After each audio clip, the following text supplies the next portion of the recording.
Hello friends, once again स्पिंक पटेल। वंदे मातरम। भारत माता की जय। मैं आज एक ऐसा पॉइंट लेके आई हूँ कि सभी सनातनी भाइयों से बात करना बहुत ज़रूरी है। आए दिन हम सोशल मीडिया पे देखते हैं कि किसी सनातन भाई ने मुस्लिम युवती के साथ शादी की, तो लोग कहते हैं कि मुस्लिम युवती ने घर वापसी की। अब ये बात कितनी सच है कितनी झूठ है वो तो वो लोग जाने, उनका दिमाग जाने। बट मैं अपना पॉइंट यहाँ पे रखते हुए मैं ऐसा ही बोलूँगी कि देखो, आप हिंदू युवती से शादी करते हो। एक मुस्लिम लड़का अगर हिंदू युवती से शादी करता है तो भी हिंदू ही मरता है, और एक हिंदू युवक मुस्लिम युवती से शादी करता है तो उसके थोड़े टाइमिंग के बाद ही वो हिंदू युवक ही मर जाता है। ये फैक्ट है। सो आए दिन हम सोशल मीडिया पोस्ट पे हम यही देखते हैं कि सनातन में घर वापसी हुई मुस्लिम युवती की। बट हम नहीं जानते कि किसी के माइंड में क्या चल रहा है। हम किसी के इरादे इतना जल्दी नहीं जान पाते जितना हम जानने की कोशिश करते हैं। दूसरी बात ये है कि अगर कोई हिंदू लड़का मुस्लिम युवती के साथ शादी करता है तो वो अपनी लाइफ को एक ऐसे रिस्क में डालता है कि हो सकता है कि उसका कोई फ्यूचर ना हो सकता है कि आपको एक मुस्लिम युवती से प्यार हो जाए, लव हो जाए, और आप डिसाइड करो कि she is only first and last. तो ये हमारे दिमाग का एक भ्रम है। ऐसा कुछ नहीं होता, बिकॉज़ हम तो भूल जाते हैं। हम सामने वाले को अपना लेते हैं, बट सामने वाला या सामने वाले का परिवार हमें कभी नहीं अपनाता, क्योंकि उनका मज़हब उनको इस बाबत में अलाउ नहीं करता। हालांकि हमने कई सारे वीडियोज़ है, पोस्ट है, उनमें हमने देखा ही होगा कि मौला और मौलवी बहुत ओपनली बात करते हैं कि हमारी लड़की अगर एक हिंदू के घर जाती है तो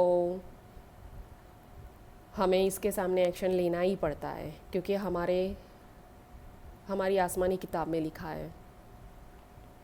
तो मेरे सभी सनातन भाइयों को प्रार्थना है कि प्लीज़ अपने सनातन में ही रहिए। घर वापसी हो रही है, ये बात आप अपनी तरफ से एक पॉजिटिव पॉइंट से सोच रहे हो, बट सामने वाले की सोच इस तरह की नहीं हो सकती शायद। और आप अगर माता पिता के एक लौती संतान है तो प्लीज़ गलती से भी ये भूल मत करिए, क्योंकि भूतकाल में कई सारे ऐसे एग्ज़ाम्पल है कि जिन हिंदू युवकों ने मुस्लिम युवती के साथ जब उसने मैरिज किया, शादी किया, तो वो लोग थोड़े ही समय में उस हिंदू युवक को किसी भी तरह वो मार डालते थे। मैं अपना एक एग्ज़ाम्पल रखूँ तो जब गोधरा कांड हुआ गुजरात में, और गुजरात के कई शहरों में दंगे हुए थे उस समय पर, तो उसी एक शहर में उन लोगों ने वो कपल को टारगेट किया था कि जिन्होंने इस तरह से शादी की थी। युवक हिंदू था और युवती मुस्लिम थी। शादी के कई साल बाद उन्होंने जब अपना घर भी बसा लिया, तब इसी दंगे के दौरान उन्होंने आकर उन दोनों को गोली मार दी थी, और ये न्यूज़पेपर में हेडलाइन भी बनी थी उस टाइम पर। मेरा कहना बस यही है अपने सनातन भाइयों को, हिंदू भाई को, कि प्लीज़ इस बात को समझिए, हिंदू ही मरता है क्योंकि वो अज्ञानता में रहता है, वो रियलिटी को परख नहीं सकता, वो 4 दिन बाद क्या होगा वो समझ नहीं पाता।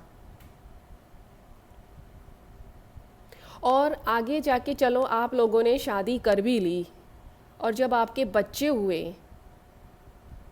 तो आपके बच्चे इस बारे में कंफ्यूज रहेंगे कि आपको इनको कौन सा धर्म फॉलो करना है, इस्लाम या हिंदू। और ज़्यादातर कई केसेस में देखा गया है कि उसको इस्लाम कबूल करने के लिए फ़ोर्स किया जाता है कि बच्चे इस्लाम ही कबूल करें। आज दुनिया एक बुक की तरह ओपन है, हमारे सामने बहुत सारे एग्जाम्पल हैं। सो बी केयरफुल। अपने माता पिता को इतना कष्ट नहीं देना चाहिए जीवन में ऐसे कार्य करके। इसी बात पे मैं यहीं पे इस वीडियो को फिनिश करती हूँ। मेरे सभी सनातन भाइयों, प्लीज़, हमारे हिंदू लड़कियां भी बहुत हैं, हो सकता है तो प्लीज़ सनातन में रहिए, यही सबसे प्रार्थना है। क्योंकि किसी के परिवार का कुल दीपक बुझना नहीं चाहिए। इसी बात पे वंदे मातरम, भारत माता की जय।